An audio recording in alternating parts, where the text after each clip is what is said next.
Watch this.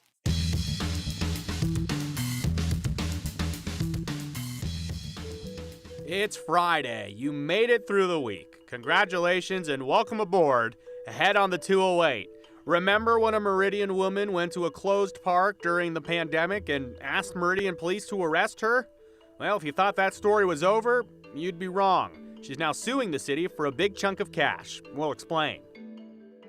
Some of us have more musical talent than others, but no need to worry. Those of us with no musical talent can still be musicians, in some way. And there's a competition in Boise tomorrow to give people the chance to do that. With his birthday coming up in just a few days, we're looking back at the lasting impact Dennis the Cat left at the old Idaho Penitentiary in Boise. 208 starts now. Do it. Record it. Okay, this is not... What is here? Officer, you don't want to do that. Officer, you don't... You're being detained. Am I being arrested or detained? Am I arrested or detained? Ah, yes. Remember the early weeks of COVID here in the Treasure Valley? Boy, what a time. Well, that clip we just showed you, that was April 21st, 2020, a little less than a month after Governor Little's stay-home order. And the clip was shared across Idaho and the country. The Park Mom, Sarah Brady, as she was called, she was arrested after she and a group of other people went to a playground in Meridian. And that playground was closed by the city of Meridian to cut down on the spread of COVID infections. Brady and other parents didn't care. They went on to the park for a day out during COVID, stay-home recommendations. And as you can see here, several Meridian police officers responded. They asked Brady and others to leave repeatedly. Long story short, Brady actually asked an officer to arrest her. You're watching the video. So they did. A short time later, she was charged with misdemeanor trespassing for taking her kids to the park while it was again closed for COVID concerns in Meridian. End of story? No, not at all. Days later, Miss Brady gave a tearful apology outside the Meridian Police Department, partially because Ammon Bundy and supporters showed up to protest the home of the Meridian officer that arrested Brady at the park. An arrest, again, that she had asked for. Now, some say that the park event was a planned protest. Others deny that, including Brady. She said, quote, "Please know I never had any intention of going to the park to protest or to make any type of political or public statement," end quote. She added it was difficult, quote, "watching the great nation and our God-given rights crumble before my eyes." Let's watch the rest of the apology. I am on edge from the constant stress of children and trying to tend to their needs, of being bored and cooped up along with other responsibilities. However, this is not an excuse for my behavior and my part in what happened. While I can't go back in time and change what's happened, but the truth is I'm very sorry I let my frustrations get the better of me that day. Again, that clip was from April of 2020, and Brady went through a collection of legal proceedings, many of which were impacted by COVID courthouse rules, so a lot of it got strung out. Long story, again, short. In his first week in office, the new Idaho Attorney General, Raul Labrador, he moved to dismiss the trespassing charges in that case. Meridian mayor at the time, still the mayor, I should say, but at the time he said, Robert Simonson, quote, he thought that the dismissed case was appalling and a slap in the face to the Meridian police, public servants, and law-abiding citizens. Okay, so it's dismissed by AG Labrador. End of story? Well, many thought so. But it's not, we've learned. As first reported and obtained by Carolyn Kamatsoulis at our partner, the Idaho Press, Sarah Brady has filed a tort claim asking for $500,000, $500,000 against the city of Meridian.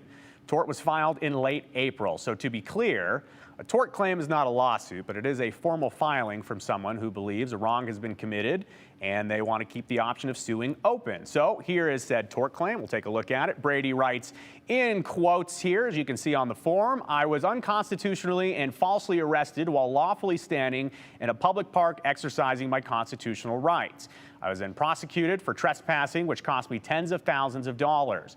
No mention in there that Brady asked to be arrested. Anyways, Brady is looking for $500,000 for legal fees and to compensate her damages that include emotional distress. Again, this is just a tort claim for now, but we'll follow along and keep our eye on it.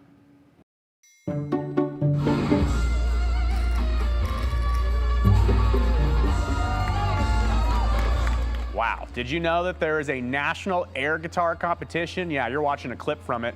You might not have ever known there were air guitar competitions at all. Well, it is. Watch this. It lets you get up on stage and become the rock star that you always wanted to be, without actually having to play an instrument. You know, I can't play guitar to save my life, although I try desperately. It's become quite a big thing that no one really knew about, but now it's popularized. And this Saturday, air guitar, it's coming to the Shredder in downtown Boise. And we talked to two competitors in this weekend's U.S. Air Guitar Championship.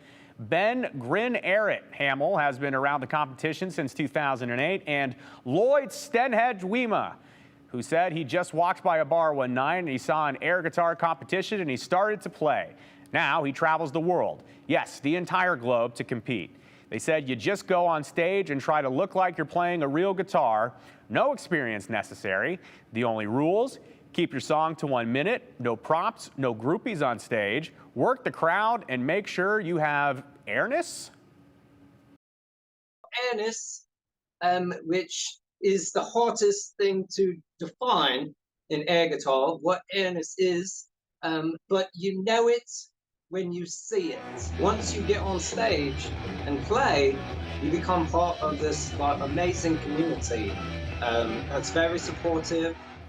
Oh yeah, he's got the airness. And that community is raising funds for the Leukemia and Lymphoma Society this year through the United States Air Guitars partnership with them. So maybe you don't want to just watch. Maybe you want to try it out. I'll tell you this, here at 5:05, there are still spots in this Saturday's U.S. Air Guitar Championship to become the Idaho champion. You could be the champion of the whole state at air guitar. It's at the Shredder in Boise at 7 p.m. All you have to do is sign up and pay $15 to enter. If you win, you get a slot in the national championships in Denver on July 15th. Plus, they'll give you a travel stipend. Maybe you don't want to perform, maybe you just want to go watch, see what it's all about. Well, you can go and watch down at the Shredder for 10 bucks. All right, it's the end of the school year, which means graduations are blocking up dinner reservations and caps and gowns are being photographed on the steps of the state capitol. It also means recognizing the hard work of students through honors and speeches, which usually includes a shout out to the smartest kids in the class. But one viewer email pointed out something interesting that got us talking. Aaron Furman said in part, quote, "My oldest son is graduating next week with a 4.3 GPA. He will have completed 78 college credits during his high school career, and he got a 35 out of 36 on his ACT. He ended up at the top of his class, #1, and yet there will be zero recognition for him during graduation."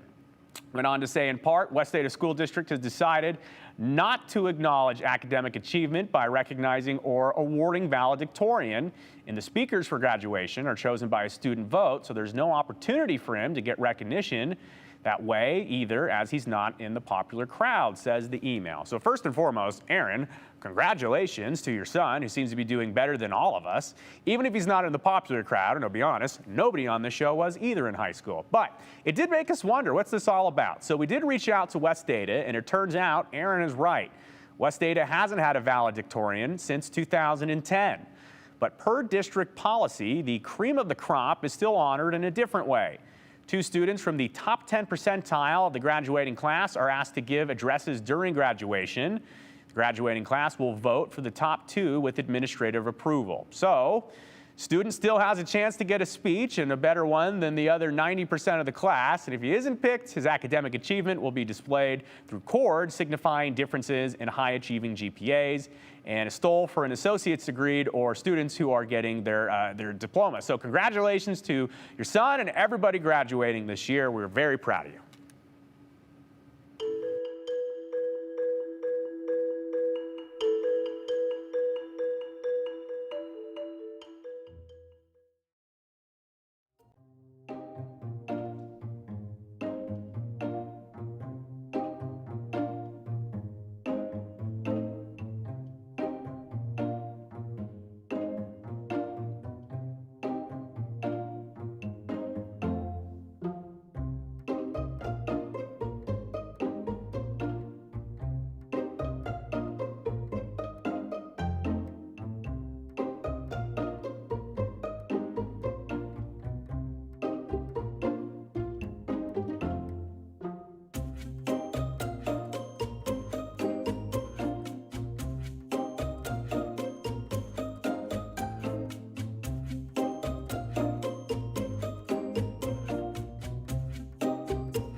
For 70 years, KTVB has been at the forefront of news here in the Gem State. We are, after all, Idaho's very first television station. And while the anchors, reporters, and meteorologists are the ones that you see bringing you the news every day, so much goes on behind the scenes that you don't see. But today, you're going to get a little peek through the curtains. Doug Petcash, take it away. For most viewers, it's here in the KTVB studio where the news comes first. But actually, it all starts just around the corner from here in the newsroom.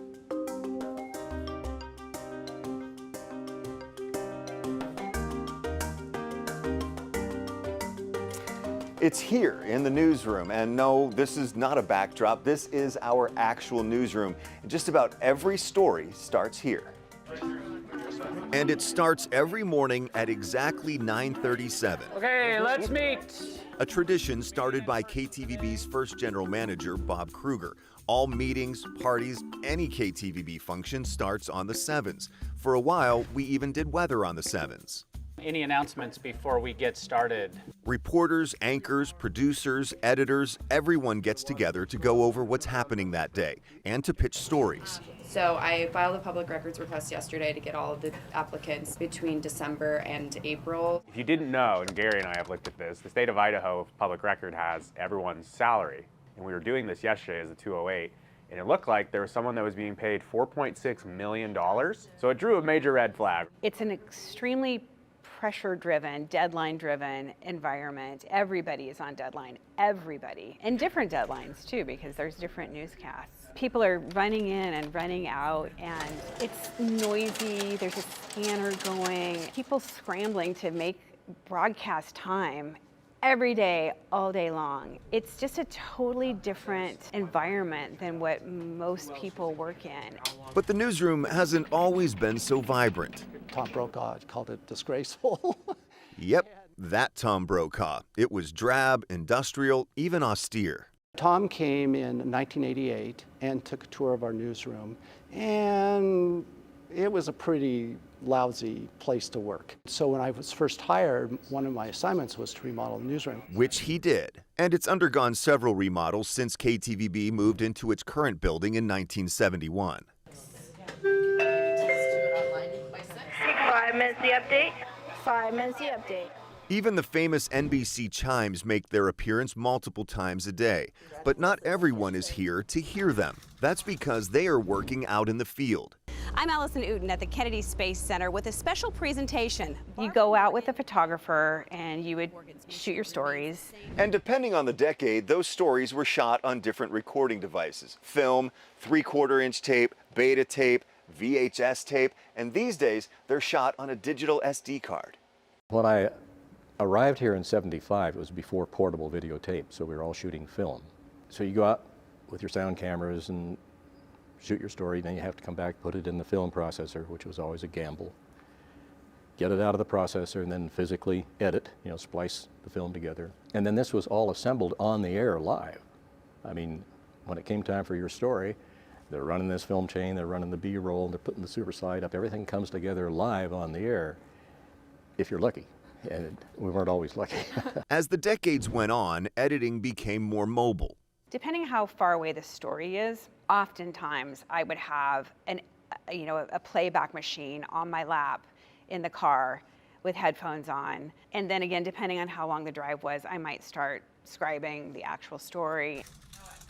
From start to finish, most stories turn day of, giving reporters a few hours to turn this. We reached out and we asked Transparent Idaho and the state controller, is somebody making $4.6 million? Into this. Whitney Esquena Bolt, a project manager with the Department of Correction, is making more than $4 million a year? Well, no. Because behind the camera and in the control room, things are a little more chaotic. 2, 1, roll A. Mike music, Mike Bree. Okay, out to a hot shot. C is next. Opens up. You hope for the best and make adjustments on the fly for when things don't go as planned.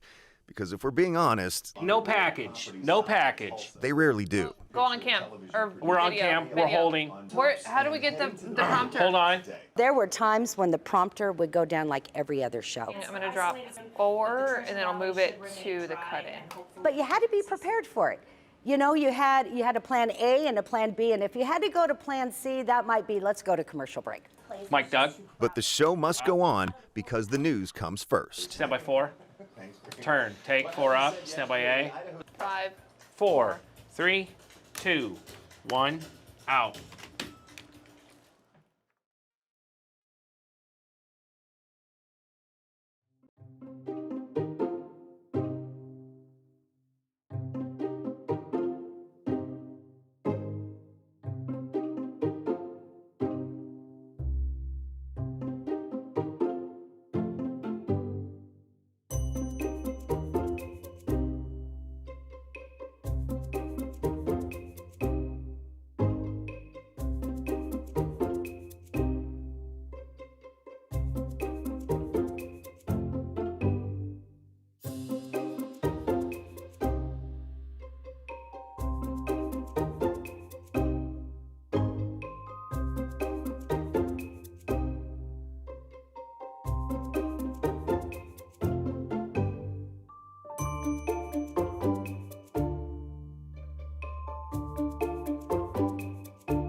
You may be thinking as you look outside, we've got all this cloudiness. Are we going to get a thunderstorm as you look at that? Well, let's look at the latest radar.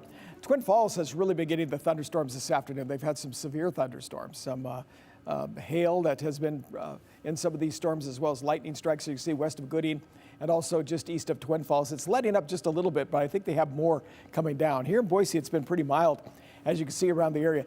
Very small thunderstorms that are moving just to the south of Homedale. Doesn't look like it's going to be making much of a break into the valley.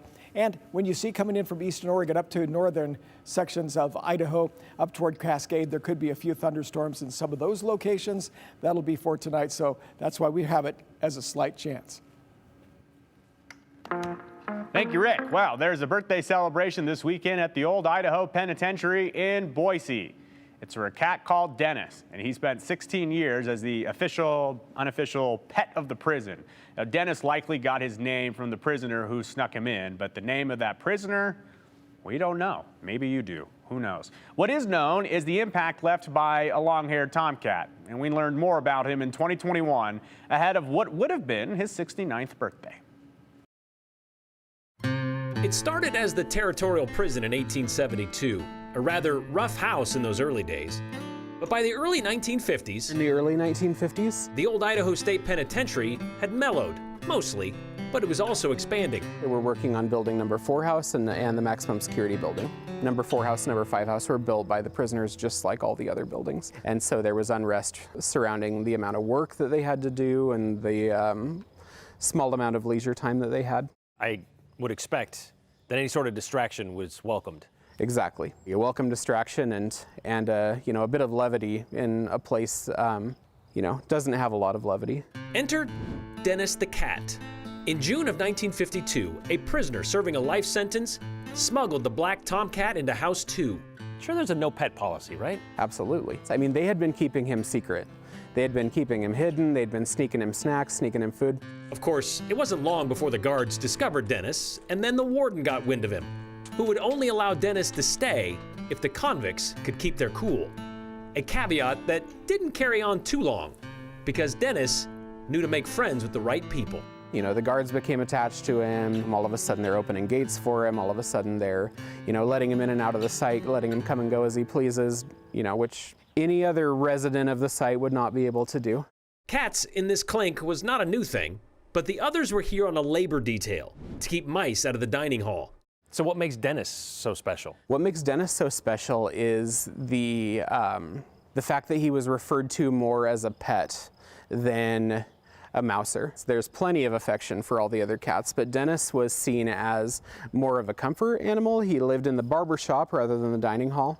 He had a bed on the barber shop counter, and he was also known as someone who really attached to the life termers. It's almost like he knew that they were going to be here a long time and needed that comfort in order to get him through it.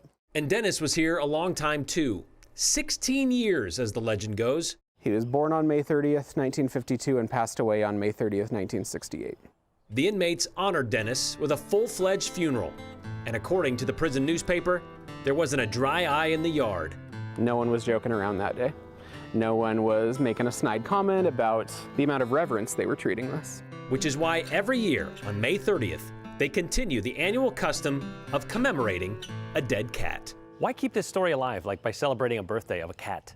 Because it is an example of the shared humanity of the folks who were here and the compassion that is demonstrated by people who are experiencing the, most likely the worst period of their lives. There's a lot of sentiment attached to Dennis's story. Oh, what a throwback. Yeah, it really got us thinking. Things were quite a bit different 100 years ago today. People dressed differently, food at the store cost a lot less. Even what made the news was very different. So what was the news around here 100 years ago? Well, we'll tell you this, a serious one. This is the front page of the Mountain Home Republican from May 26, 1923, and a couple stories really stood out to us. Specifically this one. The headline reads, "Fiery Cross Announces Klan." And according to this newspaper, someone lit a cross on fire south of Mountain Home to announce that the Ku Klux Klan was in the Mountain Home area. There were no demonstrations, just a burning cross. And then there's this, much different change of pace. Same front page of the same newspaper. The headline says, "Many buyers of wool in city." A headline news story about an unusual number of people coming to Mountain Home to buy wool. And can you guess what qualifies as many? Yeah, that's 20. The article even gives details about 2 deal negotiations that didn't happen, so no wool for them. Just serves as a reminder that extremists have existed for a long time, and negotiating the price of your wool, it can be tough. Also on this day in KTVB history, 3 years ago exactly today, retired KTVB anchor Mark Johnson anchored the 208. I believe it was the first and only time. And on that day, he taught us all a little something about compromise. Remember this? I'm going to do something they cannot do on Capitol Hill. I'm going to compromise with those of you that want me to be wearing a tie in the 208 and those who don't. All right, well, I don't know what happened to our video. You could hear Mark's voice, but anyways, it was the clip of Mark. He had his tie on. He cut his tie in half because we don't wear ties on the 208. So Mark was filling in during, I believe that was the early parts of COVID, and it was a very crazy time. So anyways, Mark taught us about compromising 3 years ago today. We'll figure out that clip, I guess, a year from now. All right, 208, we'll be right back after this.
Okie doke, folks, let's finish the week here with some of your comments. All right, this person says, I can actually remember when Channel 7 came on the air for the first time, though it wasn't KTVB. I would get out of the grade school. I had to come home and watch TV, of course. It's black and white back in those days. Bob, thank you so much for the comment. We appreciate it. This person says, just curious, who gets to review all the text and selects the ones that get on the show? That's David in Nampa. I can't tell you how Brian does it, but I work with the producer and we communicate about what's going on. So we talk about that. This person says, hi, Joe, from Molly in Denver. Okay, well, I got to assume that's my younger sister, Molly, watching with my father in Denver here tonight. Hello to the both of you. Hope you're enjoying this. But yeah, we really appreciate you joining us here on the 208. And we'll just say it's a big Memorial Day weekend coming up. The 208 will be back on Monday. I will be here, but enjoy the weekend. Take care of each other, and we will see you on Monday.